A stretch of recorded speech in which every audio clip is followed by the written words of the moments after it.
রাসূল সাল্লাল্লাহু আলাইহি সাল্লাম যখন মিম্বরে খুতবা দিতে উঠছেন, তখন প্রথম মিম্বরে পা রাখার সময় বললেন আমিন।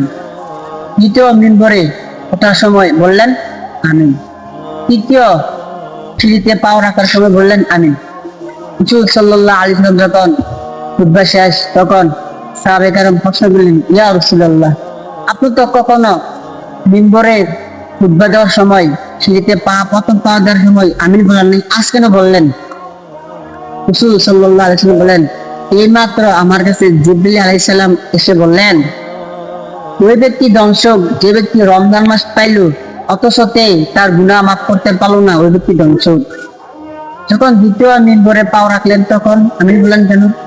রাসূল সাল্লাল্লাহু আলাইহি ওয়াসাল্লাম বলেন, আমার কাছে জিবরিল আলাইহিস সালাম এসে বলল, ওই ব্যক্তি ধ্বংসক যে ব্যক্তি তার মা বাবাকে উভয়কে পাইল অথবা যে কোনো একজনকে পাইল, জান্নাত কামাই করতে পারলো না, ওই ব্যক্তি ধ্বংসক। তৃতীয় মিম্বরে পাও রাখার সময় বললেন, ওই ব্যক্তি ধ্বংসক যে ব্যক্তি আমার নাম মুহাম্মদ সাল্লাল্লাহু আলাইহি সাল্লামের নাম শুনো দুরূদ পড়লো না, ওই ব্যক্তি ধ্বংসক। তাই আমরা রমজান মাস পেয়ে যদি আমরা এই তিনটা গুণাতে না আসতে পারি, আমাদের জন্য ধ্বংসর শেষ নাই। যখন আল্লাহ রাসূল সাল্লাল্লাহু আলাইহি ওয়াসাল্লাম দোয়া করেছেন, অবশ্যই ধ্বংস হয়ে যাবে আমরা।